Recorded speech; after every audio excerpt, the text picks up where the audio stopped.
pas encore mort. Personne qui peut m'éradiquer. Fort, pour pas perdre, il faut pratiquer. Je sors, je me vide la tête là où les constituent. Faut que je m'exerce, un stylo, une prod qui tue. Salut à tous, j'espère que vous allez bien. Alors avant de commencer cette vidéo, je voulais vous remercier parce que le temps que je poste cette vidéo, on sera très certainement 6000 sur la chaîne.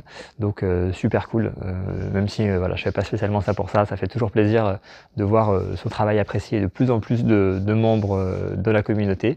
Donc n'oubliez pas voilà, que si vous voulez m'aider, le meilleur moyen c'est de forwarder la vidéo, de partager, de vous abonner. Donc voilà, on y est, 6000, c'est une super barrière. Et puis on va continuer, je pense que cette année il va y avoir vraiment de belles choses sur la chaîne, vous allez voir. Là le confinement m'a un peu bloqué sur pas mal de projets que j'avais, mais on va retrouver normalement vraiment des belles interviews qui devraient arriver une fois qu'on pourra sortir de chez nous. Il y aura aussi sûrement 1 ou 2 nouveaux intervenants sur la chaîne, je vous en dis pas plus pour le moment, mais en tout cas ça va vraiment le faire pour les prochains mois. Alors aujourd'hui je vais faire une vidéo que je voulais faire depuis très longtemps, et en fait c'est une vidéo que je voulais faire depuis très longtemps sur un ring, et j'ai jamais eu l'occasion de le faire. Et donc là ce qu'on va se passer, c'est qu'on va imaginer un ring, et plus particulièrement on va imaginer un coin de ring. Donc voilà, imaginez que vous avez des cordes ici, c'est l'endroit dans mon jardin où j'avais un seul coin où ça pouvait à peu près le faire. Imaginez une autre corde ici, et donc là vous avez le coin du ring. Ok, c'est vraiment sur ça qu'on va travailler aujourd'hui, puisque je vais vous parler de cadrage.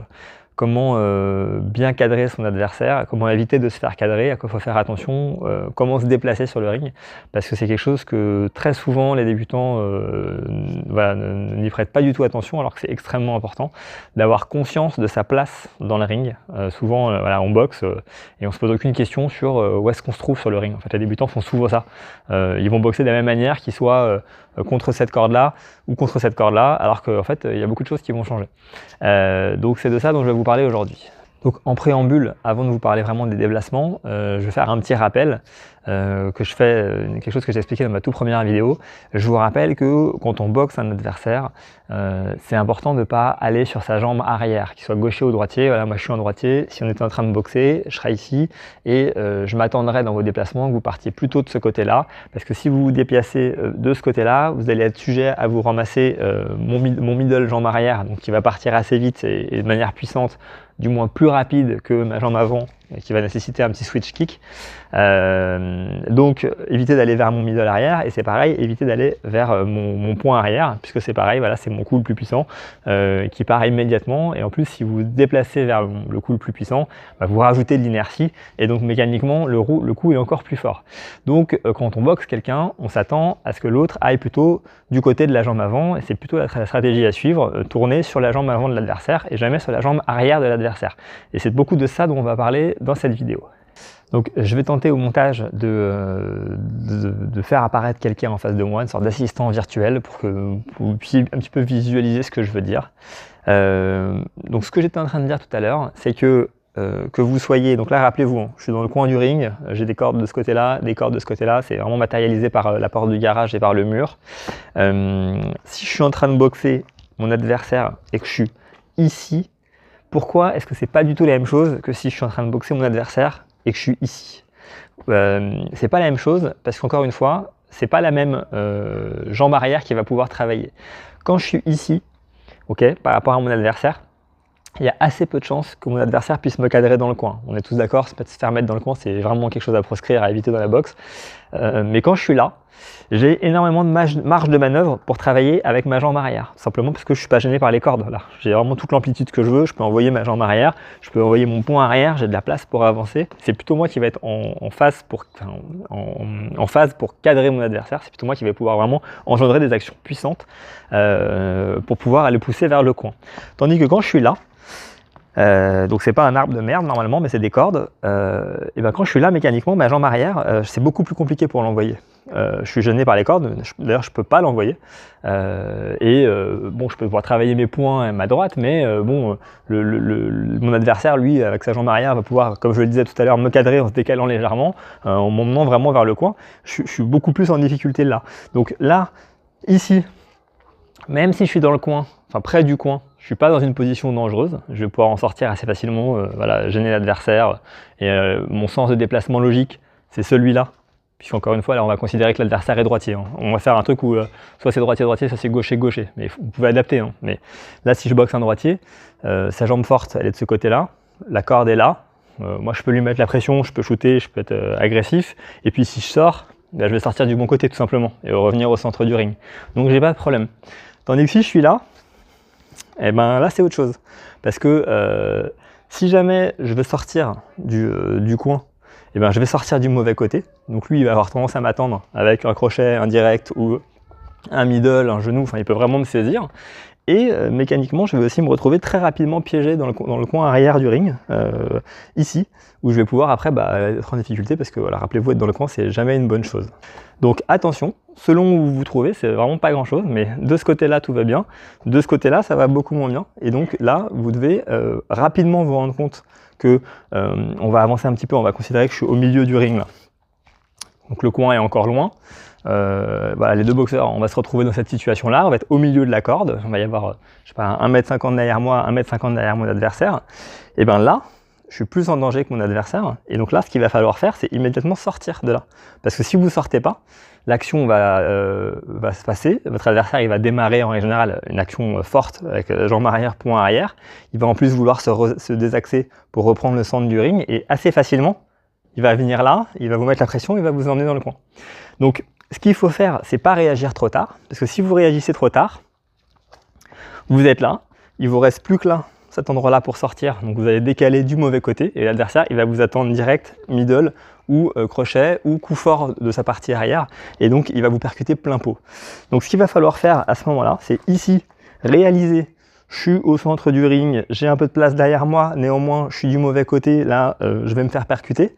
Il va falloir reculer et ensuite seulement sortir et tourner du mauvais côté. Mais si vous ne reculez pas, l'adversaire, rappelez-vous, il vous shoot plein pot ou il va envoyer de son poing arrière et il va vous percuter très fort. Donc il y a vraiment ce moment où je réalise que mon positionnement n'est pas bon et donc je ne vais pas sortir tout de suite parce que sinon je vais me prendre un contre.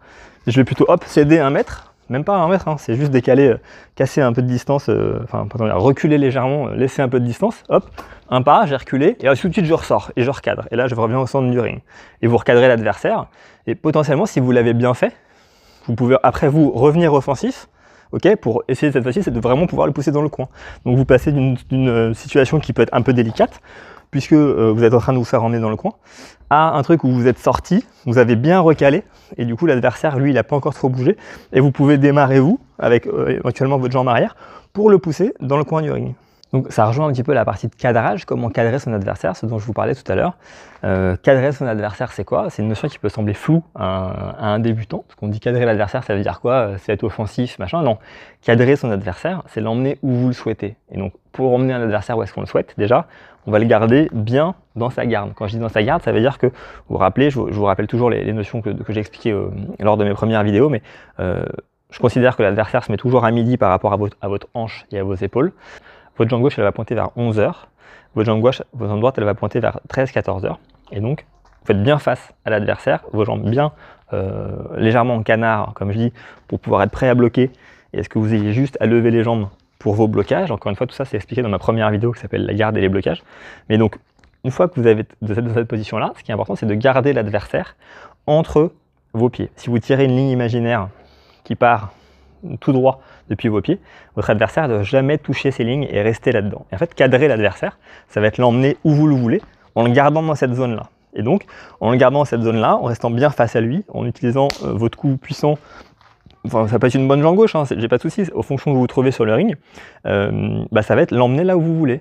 Donc, l'exemple typique, on va dire que je suis là, ok, mon adversaire, il va être là, et donc, le coin est ici, et là ce qui va m'intéresser dans cette position là, ça va être de travailler fort. Là en vrai je suis un peu près du coin déjà, mais c'est pour vous expliquer.